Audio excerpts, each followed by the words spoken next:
And science में आज material science के आगे का टॉपिक को पढ़ेंगे, है ना। मटेरियल साइंस हम लोग पदार्थ विज्ञान पढ़ रहे थे। हम लोगों ने पिछले में लोहा क्या होता है, ferrous metal, non ferrous metal पढ़ लिए थे, यहाँ तक हो गया था, है ना। आज हम लोग पढ़ेंगे जो आयरन प्रोडक्ट के बारे में पढ़ रहे थे, ना। तो आयरन प्रोडक्ट में आपका सबसे है आपका पिग आयरन है, कास्ट आयरन है, वर्थ आयरन है और स्टील है, ठीक है। पिग आयरन हमको खदानों से प्राप्त होता है एस्को के रूप में, ठीक है। उसके बाद इसको इंडस्ट्री में इसका प्रोसेस अभी मैं बताता हूँ, ठीक है। कास्ट आयरन, इसको भी हम लोग एस्को के रूप में प्राप्त होता है, उससे ही हम कास्ट आयरन बनाते हैं, वर्थ आयरन और वैसे स्टील। तो प्रोसेस क्या होता है सबसे पहले देखते हैं। सबसे पहले आपका होता है क्या है,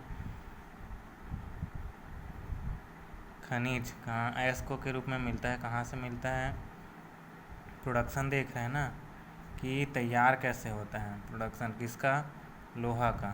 लोहा तैयार कैसे होता है, तो सबसे पहले खनिज क्या होता है, एस्को के रूप में मिलता है हमको, ठीक है। ये क्या रहता है आपका, पिग आयरन रहता है, ठीक है। अब इसको हम लोग कहाँ लेके जाते हैं, ट्रांसपोर्टिंग के थ्रू जो है आपका इंडस्ट्री लाया जाता है, ठीक है, इंडस्ट्री। अब इंडस्ट्री में प्रोसेस क्या क्या होता है, तो सबसे पहला प्रोसेस होता है, सबसे पहला प्रोसेस क्या करते हैं, लौह अयस्क का प्रसाधन करते हैं, ठीक है।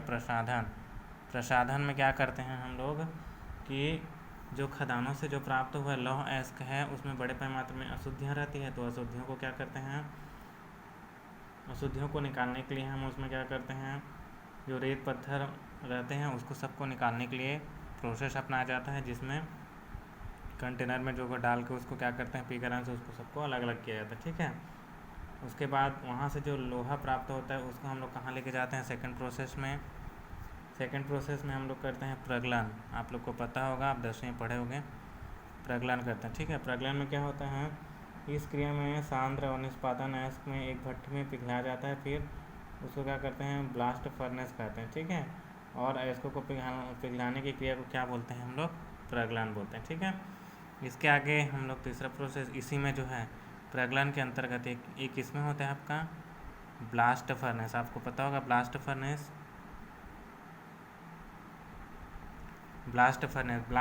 क्या होता है, एक भट्टी होता है, ठीक है, भट्टी होता है जिसमें क्या करते हैं हम आपका लोहा आयरन जो पिग आयरन होता है उसको, कोक को, चूना पत्थर, ये सब को एक साथ पीस कर क्या करते हैं, क्या क्या रहता है आपका, कच्चा लोहा रहेगा, चूना पत्थर रहता है आपका,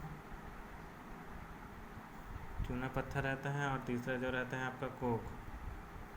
ये तीनों को क्या करते हैं, ब्लास्ट फर्नेस में डालते हैं। उसके बाद क्या करते हैं, ब्लास्ट फर्नेस में डालने के बाद इसको भट्टी में गलाया जाता है, ठीक है, पिघलाया जाता है कुछ टेम्परेचर पर। इसका भी कुछ टेम्परेचर होता है जितने में क्या होता है, पिघल जाता है लोहा, है ना। उसके बाद जो हमको भट्टियों से जो लोहा प्राप्त होता है ना, भट्टी में प्रोसेस होगा ब्लास्ट फर्नेस के अंदर, है ना। उसके बाद यहाँ से हमको क्या मिलता है, कास्टिंग होता है, ठीक है। कास्टिंग मतलब होता है आपका ढलाई, आप लोग जानते होंगे, ठीक है। तो यहाँ से जो हमको पिघला हुआ लोहा मिलेगा उसको क्या करते हैं हम लोग, कास्टिंग के थ्रू सांचों में ढाला जाता है, ठीक है। यहाँ से जो प्राप्त होने वाला जो हमको लोहा है, आयरन है, उसको हम लोग क्या करते हैं, कास्टिंग के थ्रू सांचों में ढालते हैं, ठीक है। इसमें हम लोग को 90 से 95% तक लोहा मिल जाता है, ठीक है। इसमें कार्बन का परसेंटेज 3 से 4% क्या रहता है आपका, कार्बन रहता है, ठीक है। और बाकी अशुद्धियाँ सल्फर, फास्फोरस आदि इसमें रहते हैं, ठीक है। यह ब्रिटलनेस और कमज़ोर होता है, ठीक है, और आघातों से टूट जाता है। कास्टिंग आपको पता होगा कि ढलाई वाली चीज़ पे जो रहता है कास्ट आयरन से बना हुआ चीज़ रहता है, अगर उस पर हम लोग इम्पैक्ट करते हैं, मतलब झटका मार के जब किसी से हैमर से तोड़ते हैं तो ये टूट जाता है, ठीक है। इसलिए इसको बचाना चाहिए, ठीक। ये ब्रिटलनेस होता है ना। इसके आगे चलते हैं, अब हम लोग आ जाते हैं आयरन्स पे, है ना। तो सबसे पहला है आपका कास्ट आयरन है, ढलवा लोहा बोलते हैं जिसको। ढलवा लोहा क्या होता है, लोहे कास्टिंग जो प्रोसेस होता है ना, कास्टिंग लोहा जब पूरा ब्लास्ट फर्नेस में तैयार हो जाता है उसके, है ना, कास्टिंग के थ्रू हमको क्या करते हैं, उसको अलग अलग सांचों में ढाल दिया जाता है, ठीक है। तो कास्ट आयरन में क्या क्या गुण होते हैं इसमें देखो। तो ये जो कास्ट आयरन है ना, कास्ट आयरन में कार्बन कितना रहेगा ये मैं बता देता हूँ आपको। कार्बन जो रहता है आपका 2 से 4% तक, कार्बन का मात्रा जो रहता है आपका 2 से 4% तक रहता है, किसमें, कास्ट आयरन में, है ना। और यह संयुक्त तथा मुक्त दोनों अवस्था में विद्यमान होता है। इसके अतिरिक्त कास्ट आयरन में क्या होता है, सल्फर, सिलिकॉन, मैग्नीज आदि की अशुद्धियाँ होती, ठीक है। इसमें क्या क्या होता है आपका, सल्फर, ठीक है, फास्फोरस, सिलिकॉन, ये सब का क्या रहता है, अशुद्धि रहता है, ठीक है, अशुद्धि, ठीक। अब कास्ट आयरन की कुछ प्रॉपर्टीज़ हैं उसको देख लेते हैं। प्रॉपर्टीज़ मतलब जो होता है आपका गुण, कास्ट आयरन के क्या क्या गुण हैं तो इसको देख लेते हैं। सबसे पहले ना, सबसे पहले क्या होता है इसमें गुण में, आप लोग बुक में देख लें, ये हार्ड होता है, कठोरता का गुण होता है, ठीक है। दूसरा क्या होता है, ब्रिटलनेस होता है, भंगुरता होता है इसमें, ठीक है, मतलब भंगुरता होता है ना, कि अगर इसे थोड़ा सा भी चोट लगाओगे, झटका, कोई ये सहन नहीं कर सकता, झटका कर दोगे तो ये टूट जाएगा, ठीक है। और क्या है आपका इसमें, जंग नहीं लगता, कास्ट आयरन का गुण है कि वो जंग नहीं लगता है, ठीक है। चुंबकीय, इसे चुंबक नहीं बनाया जा सकता। और कास्टिंग ठंडा होने पर क्या होता है, इसे फूटता है। और इसको सबसे बड़ा है कि कास्ट आयरन को आप रिवीट या वेल्डिंग नहीं किया जा सकता, वेल्डिंग आप नहीं कर सकते कास्ट आयरन को, ठीक है। अब इसका यूज़ देख लेते हैं, यूज़ कहाँ कहाँ होता है। तो कास्ट आयरन के मुख्य यूज़ जो होते हैं आपका मशीन के पार्ट्स, मशीन का क्या होता है, बेस बनाने के लिए यूज़ किया जाता है, ठीक है। कास्ट आयरन के CI पाइप्स आते हैं, है ना, CI पाइप आप लोग को पता होगा, ठीक है। और क्या है आपका, इसका मेन होल कवर, है ना, और सभी प्रकार के कास्टिंग निर्माण में इसका यूज़ किया जाता है, ठीक है। अब इसी प्रकार के कुछ टाइप्स देख लेते हैं। इसके टाइप्स में कैसे कैसे रहता है, थोड़ा थोड़ा लेके चलते हैं ना। जैसे कि इसमें आता है आपका ग्रे कास्ट आयरन, ठीक है, grey cast iron. Grey cast iron क्या होता है, यह ठंडा होने पर धीमी गति से बनता है, यह भूरे रंग का होता है, ठीक है।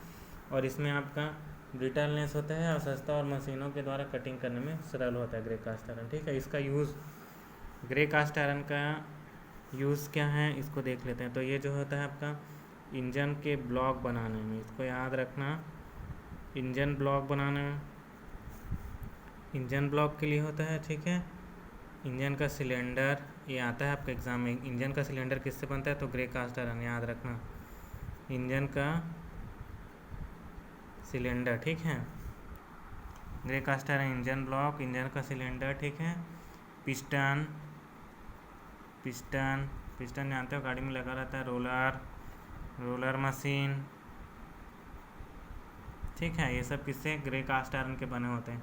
हाइड्रोलिक मशीन के फ्रेम और फ्लाईव्हील आदि के निर्माण किसमें होता है, आपका ग्रे कास्ट आयरन से, इसको याद रखना, ये ग्रे कास्ट आयरन है, ठीक है। अब उसके बाद दूसरा देखते हैं, वो है आपका वाइट कास्ट आयरन।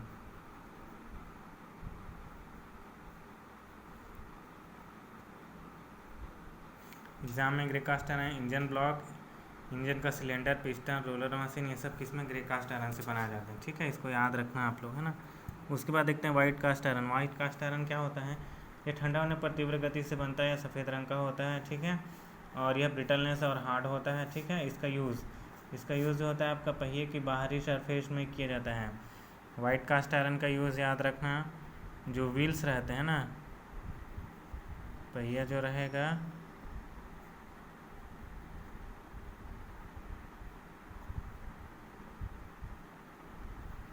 पहिया के बाहरी सतह के लिए इसका यूज़ करते हैं, ठीक है। उसके आगे है आपका एक है मेलेबल कास्ट आयरन, इसको भी देख लेते हैं।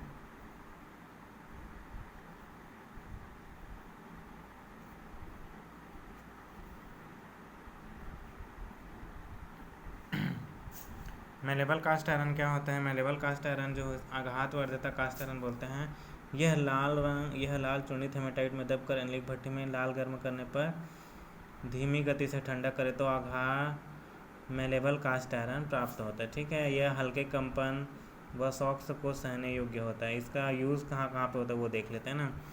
मेलेबल कास्ट आयरन का यूज़ जो होता है आपका लीवर में होता है, ठीक है। लीवर मतलब समझ रहे हो, हम लोग जो इस्तेमाल करते हैं जिससे सामान को उठाने के लिए यूज़ करते हैं, ठीक है। लीवर कब्जा, कब्जा आप लोग तो जानते हो, है ना। कब्जा जो दो सरफेसों को या दो जो दरवाज़ा पे लगा रहता है कब्जा, वैसे वाला, ठीक है। और दरवाज़ों की चाबियाँ की, क्रैंक गियर और व्हील बनाने में, है ना।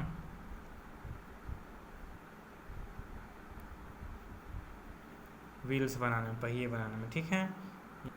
इसमें एक टॉपिक और है, इसी आयरन्स की बात कर रहे हैं तो, है ना।